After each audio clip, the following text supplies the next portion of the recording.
أشرقت نفسي بنور من فؤادي حينما رددت يا رب العباد،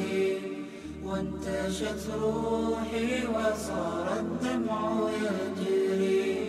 يا إلهي خذ بقلبي للرشاد. أشرقت نفسي بنور من فؤادي حينما رددت يا رب العباد، وانتشت روحي وصار الدمع يجري. يا إلهي خذ بقلبي للرشاد. أشرقت نفسي بنور من فؤادي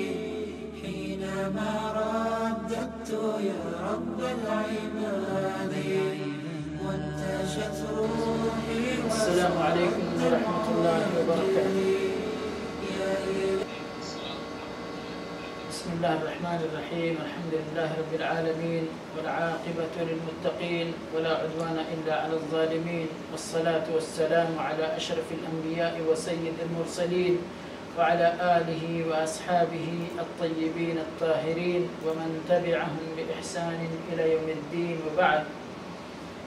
أعوذ بالله السميع العليم من الشيطان الرجيم.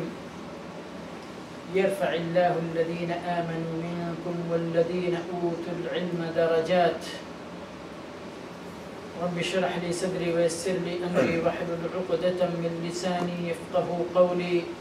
رب زدني علما، رب زدني علما، رب زدني علما. سبحانك لا علم لنا إلا ما علمتنا إنك أنت العليم الحكيم. حمد و صلات کے بعد آج انشاءاللہ اس درس میں علم کی فضیلت کے تعلق سے گفتگو کی جائے گی بإذن اللہ تعالی، اور طلب علم حاصل کرنے کے چند آداب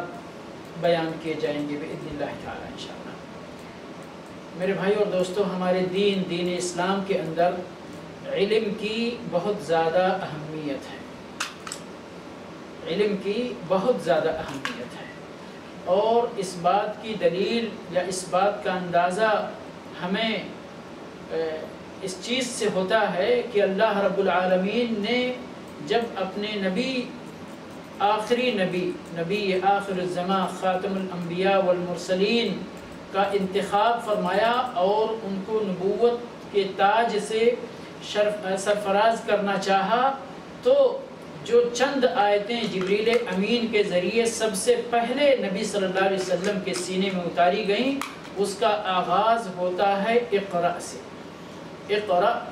اعوذ باللہ من الشیطان الرجیم، بسم اللہ الرحمن الرحیم، اقرأ بسم ربک الذی خلق۔ اقرأ، اور یہ اقرأ کے معنی کیا ہوتے ہیں؟ پڑھو، ریڈ، پڑھو۔ اور پڑھائی طلب علم کے بنیادی وسائل میں سے ایک وسیلہ ہے۔ علم حاصل کرنے کے جو بہت ہی بنیادی بیسک ذریعے ہیں، ان میں سے ایک ذریعہ ہے ریڈنگ۔ ریڈنگ کی بڑی اہمیت ہے۔ اللہ رب العالمین نے یہاں پر اپنے تمام بندوں کو شروع کیا ہے نبی اکرم صلی اللہ علیہ وسلم سے،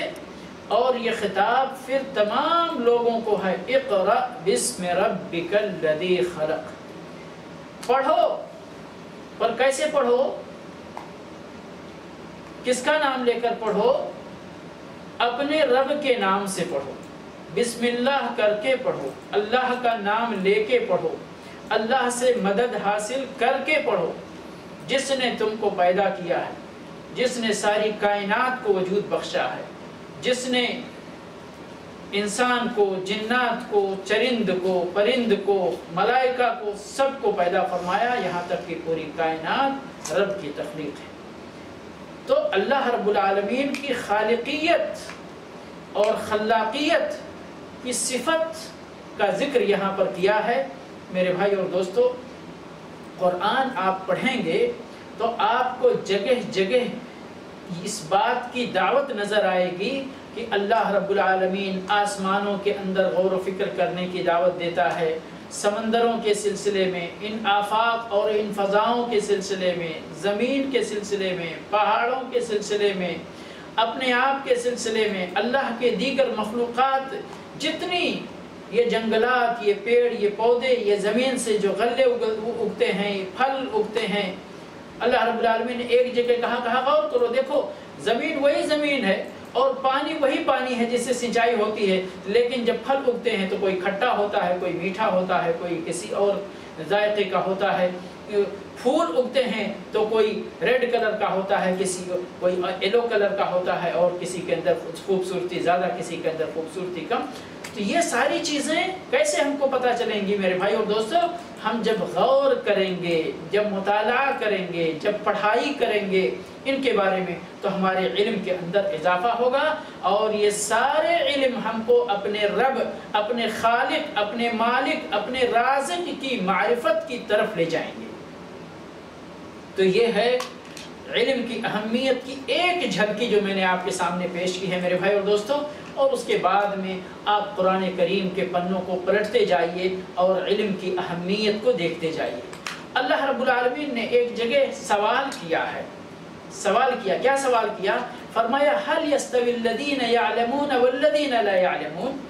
کیا علم والے اور بے علم لوگ برابر ہو سکتے؟ یہ سوال ہے اللہ رب العالمین کی طرف سے۔ خود اللہ رب العالمین نے اس کا جواب ایک دوسری آیت کے اندر دیا، جس کو میں نے حمد و صلات کے بعد آپ کے سامنے پڑھا ہے کہ یرفع اللہ الذین آمنوا والذین اوتوا العلم درجات، کہ اللہ رب العالمین بلند فرمائے گا ایسے لوگوں کے درجات کو جو اللہ پر ایمان رکھتے ہیں اور جن کو اللہ رب العالمین کی طرف سے علم کا عطیہ دیا گیا ہے، علم سے نوازا گیا ہے، ان کو علم کا تاج ان کے سر پہ رکھا گیا ہے۔ تو میرے بھائی اور دوستو، یہ خود سوال اور جواب دونوں اللہ کی طرف سے، کہ دونوں برابر نہیں ہو سکتے۔ علماء، اللہ کے نبی صلی اللہ علیہ وسلم نے علماء کی فضیلت میں بہت ساری احادیث ارشاد فرمائی ہیں۔ ایک حدیث میں اختصار کے ساتھ اللہ کے نبی صلی اللہ علیہ وسلم کی ارشاد کی ہوئی آپ کے سامنے رکھتا ہوں۔ فرمایا کہ ایک عالم آدمی کی فضیلت غیر عالم پر، چاہے وہ کتنا بھی عبادت گزار ہی کیوں نہ ہو، وہ غیر عالم بہت عبادت گزار ہے، بہت اللہ کی عبادت کرنے والا ہے، لیکن اس عالم کی فضیلت غیر عالم پر کفضلی علی ادناکم،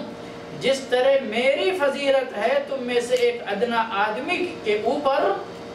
اسی طرح اس عالم کی فضیلت ہے غیر عالم پر۔ کتنی بڑی بات اور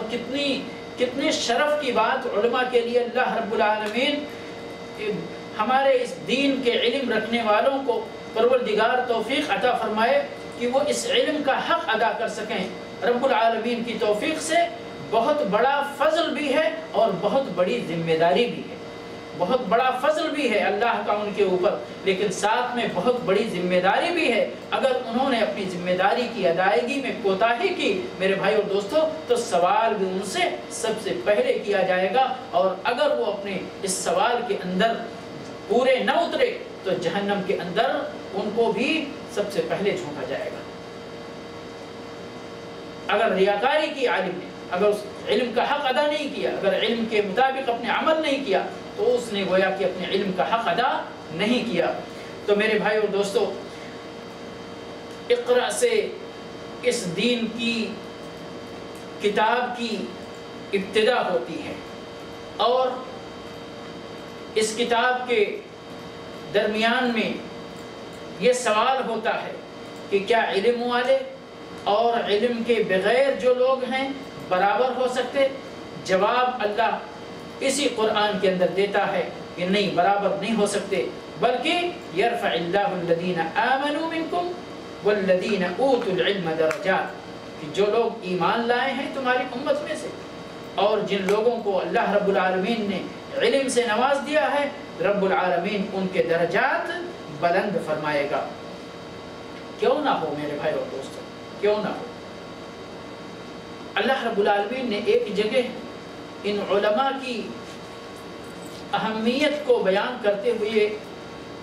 اور اس بلندی درجات کی راز بتاتے ہوئے ارشاد فرمایا ہے،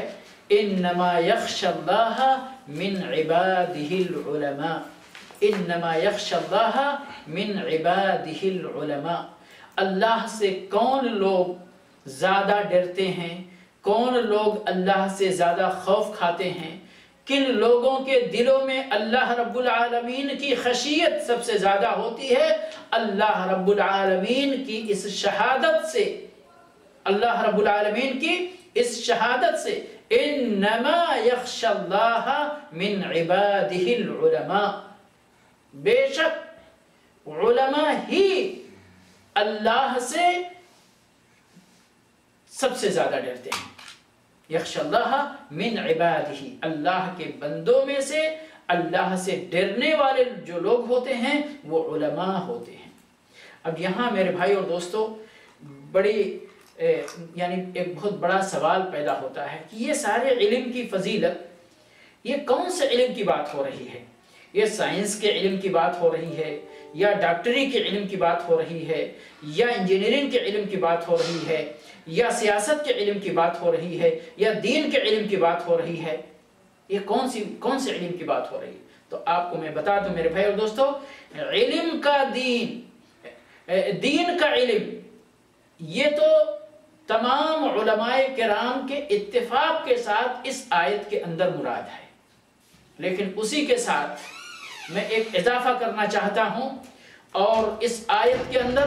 اور اس آیت کا سیاق و سباق جو ہے اس بات کی اجازت دیتا ہے، اطمینان سے آپ سورہ فاطر کی 28 نمبر کی آیت ہے، اس سے پہلے کی آیت آپ کھول کر دیکھیے گا، اور اس کے بعد جن آیتوں کا یہ آخری ٹکڑا ہے ان آیتوں کا سیاق و سباق آپ پڑھیے گا تفسیر کے ساتھ، آپ کو پتا چلے گا میرے بھائی اور دوستو کہ اس کے اندر بڑی وسعت ہے، بڑی کشادگی ہے، اور اسی لیے میں یہ اضافہ کرنا چاہتا ہوں یہاں پر کہ اس دنیا کا کوئی بھی علم جو اس صاحب علم کو اللہ کی معرفت، اللہ تک رسائی حاصل کرنے کا ذریعہ بنے، وہ تمام علم اس آیت کے اندر مراد ہیں، اور اسی طرح سے تمام ان آیتوں کے اندر جن کے اندر علم کی فضیلت کو بیان کیا گیا ہے، وہ تمام آیتوں کے اندر وہ تمام علم شامل ہو سکتے ہیں جن کے ذریعے پروردگار کی توفیق سے وہ طالب علم اللہ تک رسائی حاصل کر سکے۔ دنیا کا علم، کتنے سائنسداں ایسے ہیں جن کی مثال آپ کو ملے گی کہ وہ ریسرچ کرتے کرتے کرتے کلمہ حق کو پڑھنے پر مجبور ہو گئے، کیونکہ بہت ساری ایسی چیزیں ان کو ایسی ملی کہ یہ اللہ کے علاوہ کسی اور کے بس کی بات نہیں، کسی اور کی طاقت اور قدرت نہیں ہے کہ وہ اس طرح کا کام کر سکے، اس طرح کی چیزوں کو پیدا کر سکے۔ اس کی خلاقیت وَفِي أَنفُسِكُمْ أَفَلَا تُبْصِرُونَ کر کے اللہ رب العالمین نے انسان کی اپنی ذات کے اندر غور کرنے کی دعوت دی ہے کہ اے میرے بندو، تم اور دنیا کی چیزیں نہیں دیکھ سکتے، ہماری خلاقیت کو نہیں پہچان سکتے، اپنے خالق کو نہیں پہچان سکتے، ذرا اپنے آپ کو دیکھ لو کہ یہ تمہارا اتنا کمپلیکیٹڈ سسٹم تمہارے بدن کا یہ کیسے اپنے آپ پیدا ہو۔ بہت سارے لوگ ہنسی آتی ہے ایسے لوگوں کی عقلوں پر جو کہتے ہیں یہ دنیا یوں ہی چلتی ہے، یہ دنیا ان کا کوئی بنانے والا نہیں، ان کا کوئی چلانے والا نہیں، یہ یوں ہی ایک بم اسپوٹ ہوا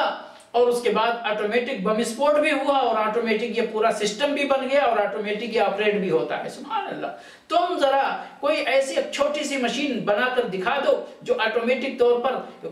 قیامت تک چلتی رہے، آپریٹ ہوتی رہے۔ یہ سورج، یہ چاند، کل فی فلک یسبحون، اسی ٹائم پہ دن، اسی ٹائم پہ رات، اور پورا ایک سال کے اندر یہ سسٹم گھوم پھر کے بغیر ایک منٹ اور ایک سیکنڈ کا فرق ہوئے، تبدیلی ہوئے، یہ سسٹم ہزاروں کروڑوں سال سے چل رہا ہے۔ یہ کیا بغیر کسی پیدا کرنے والے کے چل رہا ہے؟ ہنسی آتی ہے، تعجب ہوتا ہے ایسے لوگوں کے عقلوں پر۔ تو اللہ رب العالمین نے کہا اپنا ذرا دیکھ لو، اپنے اوپر ذرا غور کر لو، اور اس انسان کے بدن کا ایک ایک عضو، اس کی آنکھ لے لیجئے، ڈاکٹر اپنی عمر کھپا دیتا ہے تو جا کر کے ایک چھوٹی سی انسان کے ایک چھوٹی سی آنکھ کا ڈاکٹر بنتا ہے اور اس کا علاج کرتا ہے، وہ بھی جس دن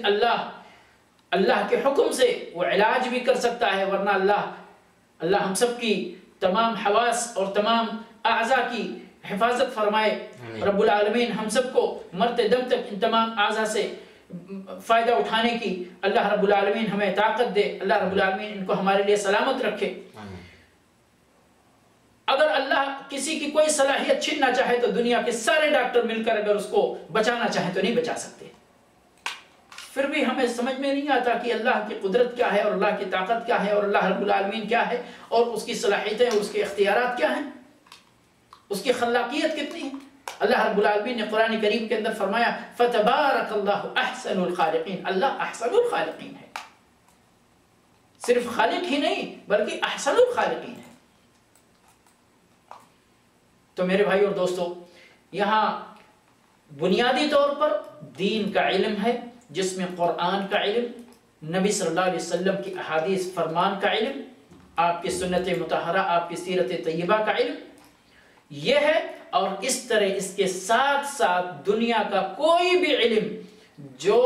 اس علم کے حاصل کرنے والے کو اپنے رب، اپنے خالق کی معرفت حاصل کرنے تک پہنچا دے، وہ سارا کا سارا علم اچھا علم ہے اور اس علم کے اندر داخل ہے، کیونکہ انما یخشی اللہ من عبادہ العلماء، اللہ کے بندے بہت ہیں لیکن ان بندوں میں وہ عالم، وہ سائنٹسٹ، وہ دین کا عالم، وہ ڈاکٹر جو اپنے علم کے ذریعے اپنے رب کو پہچان لے اور رب سے ڈرنے لگ جائے، اس کے دل کے اندر رب کا خوف پیدا ہو جائے، تو میرے بھائی اور دوستو یہ وہ بندہ اس آیت کا مصداق ہوگا، انما یخشی اللہ من عبادہ العلماء۔ اور اسی لیے اللہ کے نبی صلی اللہ علیہ وسلم نے بڑی دعائیں مانگی ہیں، بڑی دعائیں کی ہیں جو دین کا علم حاصل کرتا ہے۔ ایک حدیث کے اندر اللہ کے نبی صلی اللہ علیہ وسلم نے ارشاد فرمایا نضر اللہ امرأ سمع مقالتی فوعاها ثم اداها كما سمعها، اور آگے حدیث مکمل فرمایا آپ صلی اللہ علیہ وسلم نے فرمایا اللہ اس شخص کا چہرہ پر رونق کرے، اس شخص کا چہرہ منور فرمائے، اس شخص کا چہرہ تر و تازہ فرمائے۔ کون سا شخص ہے یہ؟ جس نے میری بات سنی، جس نے میری کوئی حدیث سنی، فوعاها، اس کو اپنے دل کے اندر، اس کو دماغ کے اندر محفوظ کر لیا، اور پھر ثم اداها كما سمعها، پھر اس کو اسی طرح ادا کر دیا، یعنی اپنے پیچھے کسی کو سکھلا دیا، کسی تک پہنچا دیا، کسی کو بتا دیا، کسی کو سکھا دیا، کسی تک تبلیغ کر دی اس حدیث کی۔ ثم اداها كما سمعها، جس طرح سے اس کو سنا تھا، بغیر کسی کمی کے، بغیر کسی تبدیلی کے، بغیر اس کے اندر کچھ بڑھائے، بغیر اس کے اندر کچھ گھٹائے، اس کو اللہ کے دیگر بندوں تک پہنچا دیا، تو اللہ رب العالمین ایسے بندے کا چہرہ پر رونق بنا دے۔ یہ نبی صلی اللہ علیہ وسلم کی دعا ہے، یہ سرور کائنات صلی اللہ علیہ وسلم کی دعا ہے۔ تو ہم سب کو اپنے نبی صلی اللہ علیہ وسلم کی احادیث پڑھنے کی کوشش کرنی چاہیے، اپنے نبی کی باتیں سیکھنے کی کوشش کرنی چاہیے، اور بے کم و کاست، بغیر کسی کمی اور زیادتی کے، بغیر کسی تبدیلی کیے ہوئے اس نبی کی حدیث کے اندر اس کو اللہ کے بندوں تک پہنچانا بھی چاہیے، تاکہ ہم اپنے نبی کی اس دعا کے حقدار بن سکیں۔ اسی لیے یہاں فرمایا فَأَدَّاهَا كَمَا سَمِعَهَا، جس طرح اس کو سنا اسی طرح اس کو پہنچا دیا۔ کیوں؟ اس لیے کہ اگر ہم نے اس کے اندر کچھ کمی کر دی، کچھ زیادتی کر دی، تو ہم نبی صلی اللہ علیہ وسلم کی دوسری حدیث کے مصداق نہ بن جائیں، جس کے اندر ہمارے نبی صلی اللہ علیہ وسلم نے ارشاد فرمایا من کذب علی متعمدا فلیتبوأ مقعدہ من النار، کہ جس بندے نے ہمارے اوپر کوئی جھوٹ بات باندھی جان بوجھ کر کے تو جہنم میں اپنا ٹھکانہ بنائے۔ ایک طرف چہرے کے تر و تازہ ہونے کی دعا ہے اور ایک طرف خوشخبری ہے کہ اللہ رب العالمین اللہ کا دین سیکھنے والے علماء کے درجات بلند فرمائے گا، اور ایک طرف اتنی بڑی وعید ہے کہ جو جان بوجھ کر نبی کی حدیث کے اندر جھوٹ باندھ دے، کچھ گھٹا دے، کچھ بڑھا دے، کچھ بدل دے، تو اس کو قیامت کے دن اس کے لیے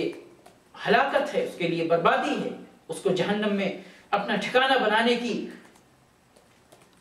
وعید آئی ہوئی ہے اس حدیث کے اندر۔ تو اس لیے میرے بھائی اور دوستو، ہمیں اپنے نبی صلی اللہ علیہ وسلم کے ان دونوں حدیثوں کے معیار پر اترنے کی کوشش کرنی چاہیے، نبی کی احادیث پڑھنا چاہیے، نبی کا یہ لایا ہوا دین سیکھنا چاہیے،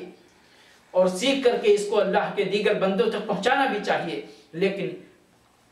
مبنی برحق علم ہو اور مبنی برحق ہماری تبلیغ ہو۔ ہم سیکھیں تو سچا دین سیکھیں، دین کے اندر سچی باتیں سیکھیں، قرآن کی بات سیکھیں، نبی صلی اللہ علیہ وسلم کے فرمان کی بات سیکھیں، اور بغیر کسی کمی اور زیادتی کے اللہ کے بندوں تک اس کو من وعن ایز اٹ از پہنچائیں، تاکہ ہم یہ اللہ کے نبی کی دعا پا سکیں اور اس وعید سے ہم محفوظ رہ سکیں جس کے اندر نبی کی حدیث کے اندر جھوٹ بات باندھنے کی بات کی گئی ہے۔ اور میرے بھائی اور دوستو، آپ کو بتاؤں میں کہ دین کا علم حاصل کرنا کتنا فضیلت والا کام ہے، کتنا اجر و ثواب والا کام ہے، اور کتنا اہم کام ہے۔ بار بار یہ حدیث ہم اپنے دروس کے اندر بیان کرتے ہیں کہ اللہ کے نبی صلی اللہ علیہ وسلم نے حدیث ارشاد فرمائی ہے کہ طلب العلم فریضۃ علی کل مسلم، علم کا طلب کرنا، علم کا حاصل کرنا ہر مسلمان پر فرض ہے، چاہے وہ مرد ہو اور چاہے عورت ہو، سارے مسلمانوں پر فرض ہے۔ کتنا علم حاصل کرنا سارے مسلمانوں پہ فرض ہے؟ جتنے علم سے ان کا عقیدہ اور ان کا عمل درست ہو سکے۔ ایک مسلمان کا عقیدہ کیسا ہونا چاہیے، ایک مسلمان کا عمل کیسا ہونا چاہیے، جتنے علم سے اس بات کی یہ ضرورت پوری ہو سکتی اتنا علم سب کو معلوم ہونا چاہیے۔ لا الہ الا اللہ کا معنی کیا ہے، محمد رسول اللہ کا معنی کیا ہے، اقامت الصلاۃ کیسے ممکن ہے، اگر آپ کے پاس مال ہو گیا تو اب مال کی زکوٰۃ نکالنا کیسے ہوگا، آپ تندرست ہیں، صحت مند ہیں، آپ کو رمضان کا روزہ رکھنا ہے، روزے کے احکام و مسائل سیکھنا یہ، اور اسی طرح اگر اللہ نے آپ کو طاقت دیا ہے اور پیسے بھی اللہ نے مالی بھی طاقت دے دی، جسمانی بھی طاقت دے دی، اور آپ حج کرنے جا رہے ہیں تو حج کے مسائل سیکھنا بھی ضروری ہے۔ اسی طرح سے ایمان ہے، اپنے اللہ کو پہچاننا، اللہ کے بارے میں کن باتوں کا عقیدہ رکھنا چاہیے ہم کو، فرشتوں کے بارے میں ایمان رکھنے کے لیے کیا کیا چیزیں کیا ضروری ہیں، اسی طرح سے اللہ کے رسولوں پر ایمان رکھنے کے لیے، اللہ کی کتابوں پر ایمان رکھنے کے لیے، یوم آخرت پر ایمان رکھنے کے لیے، تقدیر خیر و شر پر ایمان رکھنے کے لیے، یہ ساری بنیادی باتیں جتنے سے ہمارا اسلام اور ایمان درست ہو، اور پھر بحیثیت مسلمان جتنے کاموں کا کرنا ہمارے اوپر ضروری ہوتا ہے ان کاموں کو ہم کیسے بہترین طریقے سے ادا کر سکتے ہیں، اتنا علم حاصل کرنا ضروری ہے، فرض ہے ہر مسلمان پر۔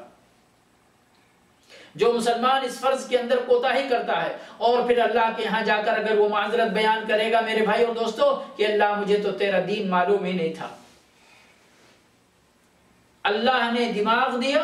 اللہ نے دل دی، اللہ نے ہم کو ہوش و حواس دیا، اللہ نے علم حاصل کرنے کی صلاحیت دی، ہم نے دنیا کے علم میں حاصل کرنے کے لیے، دنیا کا علم حاصل کرنے کے لیے ان صلاحیتوں کو بروئے کار ہم لائے، ہم ڈاکٹر بن گئے، انجینئر بن گئے، سائنٹسٹ بن گئے، سیاست دان بن گئے، بہت بڑا قائد بن گئے، جنرل بن گئے، اور کیا کیا بن گئے اور کیا کیا بن گئے، لیکن دین کے علم سے نابلد رہے، پھر اللہ کے ہاں ہم کیا یہ معذرت کرنے کے قابل بچیں گے؟ یقیناً نہیں میرے بھائی اور دوستو، یقیناً اللہ کے دین کا اتنا علم حاصل کرنا ہم سب مسلمانوں کے لیے ضروری ہے، جتنے سے ہمارا ایمان سلامت رہے، جتنے سے ہمارا اسلام سلامت رہے، اور جتنے سے ہمارے اعمال اللہ کے ہاں درست ہو سکے۔ اس کے بعد اس سے زیادہ علم کہ ہاں لوگوں کو تعلیم دینے کے لیے، تو پھر میرے بھائی اور دوستو یہاں میں اپنے نبی صلی اللہ علیہ وسلم کی ایک بشارت اور نبی صلی اللہ علیہ وسلم کی طالب علم کے لیے اجر و ثواب بے شمار احادیث ہمارے رسول صلی اللہ علیہ وسلم نے ارشاد فرمایا ہے، لیکن میں ایک حدیث بیان کرنے پر اکتفا کروں گا یہاں پر۔ فرمایا من سلک، صحیح مسلم کی روایت ہے، فرمایا من سلک طریقا یلتمس فیہ علما، من سلک طریقا یلتمس فیہ علما سہل اللہ لہ بہ طریقا الی الجنہ۔ جو بندہ کسی راستے پر چلتا ہے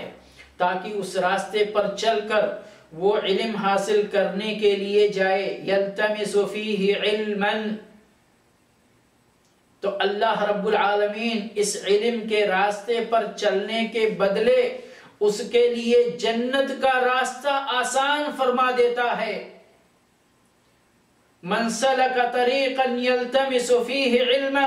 سہل اللہ لہ بہ طریقا الی الجنہ۔ کس کو نہیں چاہیے جنت کا راستہ؟ کس کو نہیں چاہیے میرے بھائی اور دوستو جنت کا راستہ؟ جس کا ایمان یوم آخرت پر ہے، جس کا ایمان جنت اور جہنم پر ہے، جس کا ایمان اس دنیا کی زندگی کے زوال پذیری پر ہے اور آخرت کی زندگی کے دائمی ہونے پر جس کا ایمان ہے، وہ کون نہیں چاہے گا کہ ہمیں جنت مل جائے، جہنم سے ہم محفوظ ہو جائیں، جہنم سے ہم کو نجات حاصل ہو جائے۔ میرے بھائی اور دوستو اگر چاہیے تو طلب علم کا راستہ بھی، دنیا کے راستے اگر آپ نے اختیار کر لیے ہیں تو دین کے علم کا حصول اور دین کے علم حاصل کرنے کا راستہ بھی اپنی زندگی میں چلنا سیکھو، اس راستے پر بھی چلنا سیکھو۔ کچھ وقت نکالو اپنے 24 گھنٹے کے شیڈول میں، کچھ وقت علم حاصل کرنے کے لیے کوئی کتاب اپنے سر کے پاس رکھو، آدھا گھنٹہ وقت نکالو، 1 گھنٹہ وقت نکالو، 15 منٹ وقت نکالو، اللہ کی کتاب کی تلاوت کرو، تفسیر پڑھو، نبی صلی اللہ علیہ وسلم کی احادیث مبارکہ کی کوئی کتاب، معتمد کتاب صحیح بخاری ہے، صحیح مسلم ہے، مشکات شریف ہے، بلوغ المرام ہے، ریاض الصالحین ہے، یہ کتابیں اپنے پاس رکھو اور نبی صلی اللہ علیہ وسلم کی اس حدیث کا مصداق بننے کی کوشش کرو میرے بھائی اور دوستو، کیونکہ اس دنیا سے ہم سب کو ایک دن جانا ہے، سب کو ایک دن جانا ہے، کوئی بھی یہاں ہمیشہ رہنے کے لیے نہیں آیا، اور اگر یہاں رہتے ہوئے ہم نے اللہ کی توفیق سے اخلاص کے ساتھ اپنے رب کو خوش کرتے ہوئے، اپنے رب کو خوش کرنے کے لیے، اس کے دین کا علم حاصل کرنے کے لیے اگر ہم اپنے ان قیمتی اوقات میں سے تھوڑا سا وقت نکال سکتے ہیں تو بڑی خوش نصیبی کی بات ہے میرے بھائی اور دوستو، کیونکہ اللہ رب العالمین نے اس راستے پر چلنے والوں کے لیے جنت کی راہ ہموار کرنے کی بات فرمائی ہے اللہ کے رسول صلی اللہ علیہ وسلم نے۔ اور میرے بھائی اور دوستو یہ خوشخبری بھی ہے کہ دین کا علم یہ انبیاء کی وراثت ہے۔ اللہ کے نبی صلی اللہ علیہ وسلم نے فرمایا کہ ہم نبیوں کی جماعت، ہم وراثت میں کوئی مال دولت نہیں چھوڑتے ہیں۔ نبی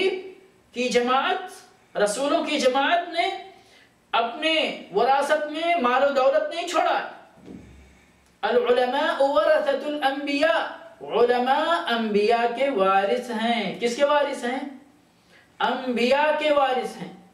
وَإِنَّ الْأَنْبِيَاءَ لَمْ يُوَرِّثُوا دِينَارًا وَلَا دِرْهَمًا وَإِنَّمَا وَرَّثُوا الْعِلْمَ فَمَنْ أَخَذَهُ أَخَذَ بِحَظٍّ وَافِرٍ۔ علماء نبی کے صلی اللہ علیہ وسلم وارث ہیں، اور نبی نے دینار و درہم نہیں چھوڑا۔ کیا چھوڑا؟ علم چھوڑا ہے، دین کا علم چھوڑا ہے، قرآن کا علم چھوڑا ہے، احادیث کا علم چھوڑا ہے۔ تو جس نے اس علم کو حاصل کر لیا، اپنے نبی کی وراثت کا اچھا خاصا حصہ اس کو مل گیا۔ کون وارث نہیں بننا چاہتا ہے اچھی چیزوں کا؟ یقیناً میرے بھائی اور دوستو ہم سب کی خواہش ہے کہ ہم اپنے انبیاء کے وارث بنے، اپنے نبی صلی اللہ علیہ وسلم کے وارث بنے ہم، یہ وراثت، یہ اللہ کے دین کا علم ہم حاصل کریں، اور یہ دین کا علم حاصل کر کے ہم اللہ کے یہاں سرخرو ہوں۔ اور کیوں نہ ہو میرے بھائی اور دوستو، اللہ کے نبی صلی اللہ علیہ وسلم نے ارشاد فرمایا ہے من یرید اللہ بہ خیرا یفقہہ فی الدین۔ اللہ کے نبی صلی اللہ علیہ وسلم کیا ارشاد فرماتے ہیں؟ من یرید اللہ بہ خیرا یفقہہ فی الدین۔ جس بندے کے ساتھ اللہ رب العالمین خیر کا ارادہ فرماتا ہے اس کو اپنے دین کے اندر فقہ عطا فرماتا ہے، سمجھ عطا فرماتا ہے۔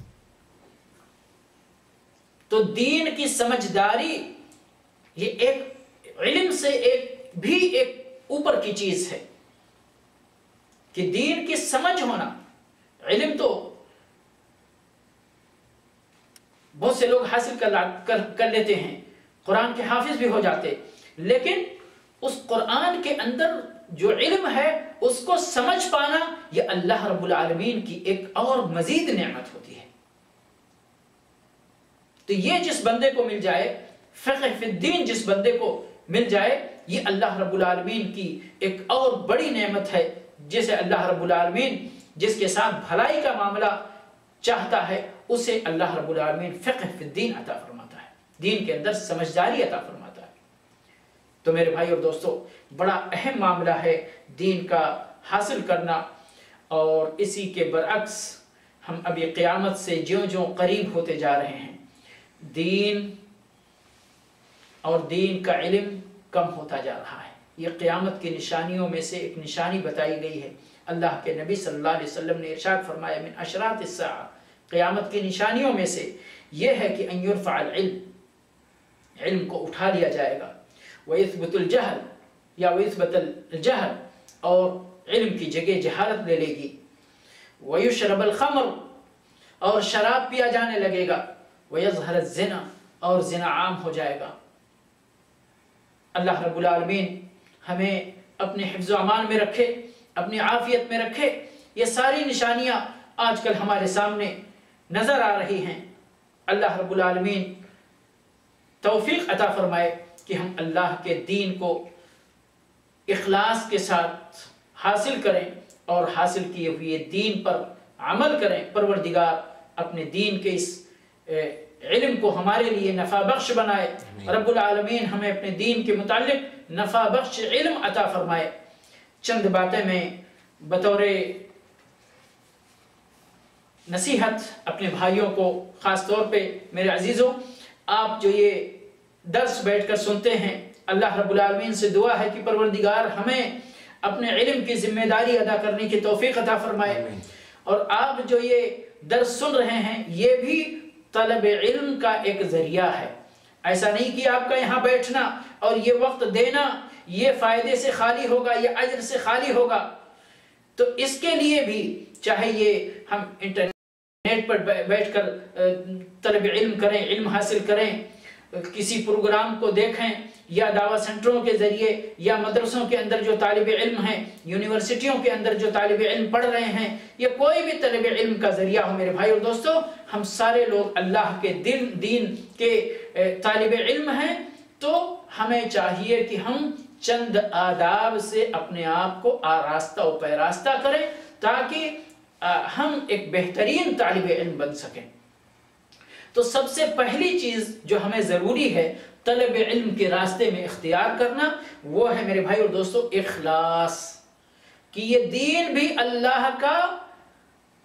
کے دین کا علم حاصل کرنا بھی اللہ کی عبادت ہے۔ جس طرح اور عبادتوں کے اندر ہمیں ضروری ہے کہ اپنی نیت درست رکھیں، اسی طرح علم حاصل کرنے کے اندر بھی ضروری ہے کہ ہم اخلاص کے ساتھ دین کا علم حاصل کریں، کہ اپنے اللہ کو خوش کرنے کے لیے اور اپنے اللہ سے انعام و اکرام کی امید رکھ کر ہم اللہ رب العالمین کے اس دین کا علم حاصل کریں۔ تو اخلاص کیا مطلب؟ اخلاص کا کہ اپنا یہ عمل اللہ رب العالمین کی رضا کے لیے خالص کرتے ہوئے کریں۔ اور اسی طرح اس راستے میں بڑے صبر کی ضرورت ہے۔ صبر کا ہمارا درس دعوت سینٹر کا اگر موقع ملے کہیں ریکارڈنگ، تو آپ اس کو دوبارہ سنیے، کہ صبر کے بغیر انسان کی زندگی دنیاوی زندگی بھی گزارنا مشکل ہے، اور دین کو حاصل کرنا اور دین پر عمل پیرا ہونا تو بہت ہی صبر آزما چیز ہے۔ اللہ کے نبی صلی اللہ علیہ وسلم فرمایا کہ قیامت سے پہلے ایسا وقت آ جائے گا کہ دین پر عمل کرنے والے کی مثال ایسے ہوگی جیسے ہاتھ میں انگارہ پکڑنے کی مثال ہوگی۔ ہاتھ میں ایک آگ کا شعلہ، ایک آگ کا انگارہ پکڑنا، آپ تصور کریں کتنا دشوار عمل، کتنا صبر آزما عمل۔ تو کر رہا تھا کہ میرے بھائی اور دوستو، دنیا کی ہماری زندگی بھی بغیر صبر کے گزارنا بڑا مشکل ہے۔ جائے کہ دین کی بات کی جائے تو دین پر عمل کرنا اور دین کا علم حاصل کرنا یہ بڑے صبر کی چیز ہے، اور خاص طور پر دین کے علم پر قائم رہنے کے لیے یا دین کے علم کو حاصل کر کے اس پر عمل کرنے کے لیے شیطان سے ہمارا مقابلہ ہوتا ہے، شیطان سے ہمارا سامنا ہوتا ہے۔ تو اس لیے میرے بھائی اور دوستو، ہمیں بڑے صبر کی ضرورت ہوتی ہے، اور بڑے صبر کے ساتھ شیطان کا مقابلہ کرنا پڑتا ہے اور اللہ کے دین پر قائم رہنا پڑتا ہے۔ اللہ کی توفیق بھی مانگنی چاہیے اس کے لیے، اور صبر کرنا چاہیے۔ صبر کا مطلب ہوتا ہے اپنے دل کو یعنی کنٹرول میں رکھتے ہوئے اللہ رب العالمین کے دین پر قائم رہنا۔ تو اسی طرح سے دین کا علم حاصل کرنے، کیونکہ اس کے اندر کوئی دنیاوی اٹریکشن نہیں ہوتا، کوئی دنیاوی اٹریکشن نہیں ہوتا دین کے علم کے اندر۔ آپ دیکھیں علماء کو، دیکھیں بہت سارے علماء کتنی دنیا کے اعتبار سے دیکھیں فقیری کی زندگی گزارتے، مسکینی کی زندگی گزارتے، کتنے حفاظ کرام کو دیکھیے آپ، ان کو دنیا کے اعتبار سے کوئی اسٹیٹس نہیں ہوتا، لیکن نہیں، اگر ان کے دل کے اندر للہیت ہو، اگر ان کے دل کے اندر اللہ کے لیے اخلاص ہو، اور اللہ رب العالمین کے اس قرآن کو اپنے سینے میں وہ حفاظت کرتے ہیں، اور اس کا احترام ہو، اس کا مقام ہو، اپنے اندر عزت نفس ہو، تو میرے بھائی اور دوستو یہ بڑے ہی اعزاز کی بات ہے، اور اللہ رب العالمین کی طرف سے بہت عظیم توفیق کی بات اس کو سمجھنی چاہیے۔ تو میں یہ عرض کر رہا تھا کہ دنیا کا علم حاصل کرنے کے اندر بڑا اٹریکشن ہوتا ہے۔ آپ ڈاکٹر بن جائیں گے، بہت کمائیں گے، انجینئر بن جائیں گے، بہت بڑا، آپ بہت پولیٹیشین بہت بڑے بن جائیں گے، بہت قائد کسی ملک کے صدر بن جائیں گے، کچھ بن جائیں۔ تو دنیاوی علم کے اندر انسان کے اندر یہ کھنچاؤ محسوس ہوتا ہے کہ نہیں، ہم یہ تو دنیا کے بہت یا تو پیسہ حاصل کریں گے، یہ حاصل کریں گے، لیکن دین کے علم کے اندر عام طور پر دین کے علم کے اندر یہ سب کچھ دنیاوی چیزیں، مقام و مرتبہ، روپیہ، پیسہ، مال و دولت، کوئی لالچ نہیں رہتی ہے۔ تو یہاں پر اپنے آپ کو قائم رکھنا ایک صبر آزما مرحلہ ہوتا ہے میرے بھائی اور دوستو۔ تو اس کے لیے مزید صبر کی ضرورت ہوتی ہے، اور بغیر صبر کے دین کا علم حاصل کرنا قدرے مشکل اور ناممکن بن جاتا ہے۔ اسی طرح سے تیسرا ادب کیا ہے کہ جو علم آپ اللہ کے دین کا حاصل کرتے ہیں، اس دین پر عمل کریں، اس دین پر آپ عمل کریں، ورنہ دین کے علم پر اگر عمل نہیں کیے تو آپ کا یہ علم ایک غیر پھلدار درخت کے مانند ہوگا کہ جس کا فائدہ لوگوں کو نہیں ہوگا اور آپ کو اپنے آپ کو بھی نہیں ہوگا۔ تو اس لیے ضروری ہے کہ اور قرآن کریم کے اندر اس پر بڑی وعید آئی ہے کہ علم حاصل ہو اور اس کے مطابق عمل نہ کیا جائے۔ اسی طرح سے علم حاصل کرنے کے لیے مناسب اوقات سے فائدہ اٹھانا۔ اب یہاں پر اس نقطے پر میں اپنے تمام جو ہماری گفتگو ہمارے بھائی سنتے ہیں، جہاں تک یا جو سنتے ہیں دوسرے لوگوں تک بھی پہنچائیں کہ اللہ رب العالمین کی توفیق سے ہم اپنے ملکوں سے، ہندوستان سے، پاکستان سے، بنگلہ دیش سے اور جہاں جہاں سے یہاں کام کرنے کے لیے آئے، دنیا کمانے کے لیے، اللہ کی حلال روزی کمانے کے لیے یہاں آئے، لیکن اللہ رب العالمین نے یہاں ہم کو یہ مواقع عطا فرمائے ہیں، یہ چانس دیا ہے۔ اللہ رب العالمین کی طرف سے اس موقع کو ہم کو غنیمت جاننا چاہیے، چاہے وہ دعوت سینٹر ہوں اور چاہے وہ کسی طرح کا اور دینی پروگرام ہو، سارے پروگراموں کو اللہ کی طرف سے نعمت غیر مترقبہ سمجھتے ہوئے ان مواقع سے ہم کو فائدہ اٹھانا چاہیے، ان دروس سے، ان پروگراموں سے ہمیں بھرپور مستفید ہونے کی کوشش کرنی چاہیے۔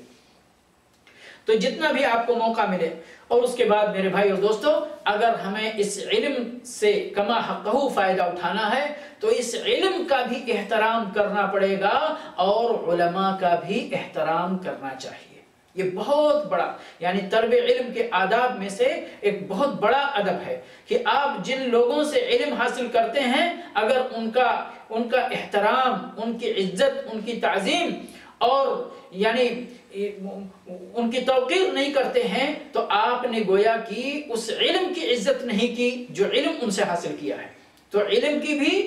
اور علماء کی بھی عزت کرنا. قرآن کا علم حاصل کرتے، آپ تفسیر پڑھتے ہیں، ترجمہ پڑھتے ہیں، اللہ کے نبی صلی اللہ علیہ وسلم کی احادیث مبارکہ پڑھتے ہیں تو ان کا ترجمہ آپ معلوم کرتے ہیں. تو میرے بھائی اور دوستو، ان کی عزت کرنا، ان کا احترام کرنا، جس طرح سے قرآن کو کوشش کرنا بغیر وضو کے نہیں پڑھنا، پاکی کی حالت میں پڑھنا، حتیٰ کہ اللہ کے نبی صلی اللہ علیہ وسلم کی احادیث کو بھی اگر ممکن ہو تو ان کو بھی پاکی کی حالت میں، ان کی احترام کے طور پر کہ یہ ہمارے رسول صلی اللہ علیہ وسلم کی زبان مبارک سے نکلے ہوئے کلمات ہیں، ان کی عزت کرنی چاہیے، ان کا احترام کرنا چاہیے. اور ان کے آداب یعنی بہت سارے لوگ معاف کیجئے یعنی طلب علم کے لیے جب آتے ہیں تو بس جیسے کہ تیسے چلے آتے ہیں علم کی مجلس میں. نہیں، ویسے تو ہر مجلس کا خیال رکھنا، لیکن علم کے مجلس کا بطور خاص خیال رکھنا. جو بھی اللہ نے آپ کو اچھے سے اچھے کپڑے میسر کیے ہیں وہ پہننا، صاف ستھرے ہو کے آنا. اگر آپ کام سے آئے ہوئے ہیں تو آپ یعنی یہ تو کوئی نیچرل چیز ہے، جو آدمی محنت کا مشقت کا کام کرتا ہے، پسینہ ہوتا ہے، کپڑے میں بو آ جاتی ہے، کوئی بڑی بات نہیں ہے. لیکن اللہ رب العالمین نے اپنی نعمتوں سے نوازا ہے. آپ 2 منٹ کے لیے باتھ روم میں گھس جائیے، شاور لے لیجئے، آپ الحمدللہ صاف ستھرے پاک صاف ہو گئے. اس کے بعد تو اس طرح سے میرا کہنے کا مطلب یہ ہے کہ علم حاصل کرنے کے آداب میں سے ایک بہت اہم، اور یہ قصہ بڑا مشہور ہے، میں اس کی سند کے بارے میں تو نہیں جانتا ہوں فی الحال، لیکن بچپن سے ہی ہم نے یہ کہ ہارون رشید کے 2 بیٹے امین اور مامون اپنے استاذ کی جوتیاں سیدھی کرنے کے لیے لڑ پڑتے ہیں اور پھر فیصلہ ہوتا ہے کہ ایک بیٹا امین اور مامون کے درمیان کہ ایک بیٹا ایک جوتی سیدھی کرے گا اور ایک بیٹا دوسری جوتی سیدھے کرے گا. تو میرے بھائی دوستو، یہ کیا ہے؟ اس کو ہم کس چیز پر؟ صحابہ کرام کے بارے میں آتا ہے اللہ کے نبی صلی اللہ علیہ وسلم کی اتنی توقیر کرتے تھے. بعض صحابہ کرام نے بیان کیا کہ اگر مجھ سے نبی صلی اللہ علیہ وسلم کا حلیہ کوئی معلوم کرنا چاہے تو میں بیان نہیں کر سکتا. کیوں نہیں بیان کر سکتا؟ اتنی مجلسوں میں شریک ہوا، لیکن عزت کی وجہ سے، توقیر کی وجہ سے، آپ کی تعظیم کی وجہ سے میں نے نبی صلی اللہ علیہ وسلم کو بھر نگاہ دیکھا نہیں اپنی زندگی کے اندر کبھی. یہ کیا چیز ہے؟ یہ اپنے نبی کی توقیر ہے. تو میرے بھائی اور دوستوں، کہنے کا مطلب یہ کہ ہم اپنے اسی نبی کے اس علم کو حاصل کر رہے ہیں، اور یہ علماء اسی نبی کے وارث ہیں. یہ علماء، ابھی بات گزری کہ یہ علماء، اس دین کے علماء اسی نبی کے وارث ہیں جن کی اتنی عزت، اتنی توقیر ان کے صحابہ کرام کرتے تھے. تو ہمیں بھی اپنے اساتذہ کی توقیر کرنی چاہیے، اپنے مشائخ کی، ان کی عزت کرنی چاہیے. اللہ رب العالمین ہم سب کو توفیق عطا فرمائے اپنے مشائخ کے لیے دعائیں کرنے کی، ان کے لیے کثرت کے ساتھ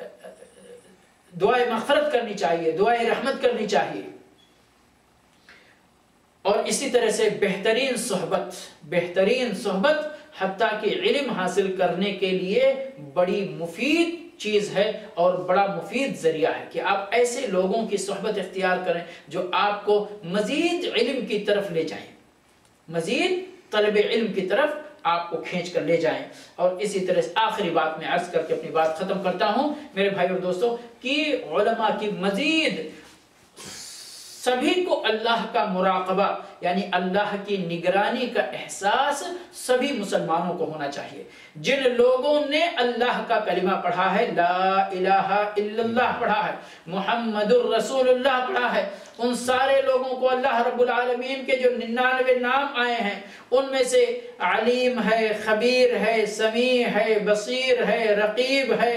اور حسیب ہے، اور یہ سارے جتنے، ان کا معنی یہ ہے کہ رب ہمارا ہمیں دیکھ رہا ہے، رب ہمارا ہماری نگرانی کر رہا ہے، رب ہماری ہر باتوں کو سن رہا ہے، ہمارے ہر کام. کتنی آیتوں کے اندر اللہ رب العالمین نے خبیر بما تعملون بصیر بما تعملون اس طرح کی آیتیں ارشاد فرمائی ہیں، جن کا مطلب ہوتا ہے کہ رب العالمین سب کے اعمال کو دیکھ رہا ہے، اس کا جائزہ لے رہا ہے. رب العالمین دیکھ رہا ہے اور ہمارے انہی اعمال کے مطابق ہماری آخرت کی زندگی کا فیصلہ ہونے والا ہے. تو ہمیں ہمیشہ رب کی نگرانی کا احساس ہونا چاہیے، علماء کو بھی ہونا چاہیے، طالب علموں کو بھی ہونا چاہیے، اور عام مسلمانوں کو بھی ہونا چاہیے. رب العالمین سے دعا ہے کہ پروردگار ہمیں توفیق عطا فرمائے کہ ہم رب کے دین کا علم بھی حاصل کریں، ان کے حقوق ادا بھی کریں. رب العالمین ہمیں اس پر اجر و ثواب سے نوازے. پروردگار جب تک ہم اس دنیا میں رہیں اس علم کو حاصل کرتے رہیں، اس علم کو تیرے دیگر بندوں کے پاس پہنچاتے بھی رہیں. اور اللہ رب العالمین تو ہمیں صراط مستقیم پر تا حیات قائم رکھ، اسی پر ہماری وفات ہو. وآخر دعوانا الحمدللہ رب العالمین وصلی اللہ علی نبینا محمد وعلی آلہ واصحابہ اجمعین. والسلام علیکم ورحمۃ اللہ وبرکاتہ. کیا ہوا پتہ نہیں، آٹومیٹک میوٹ ہو جاتا. یہ ابھی فون آیا میرے پاس ایک اس میں.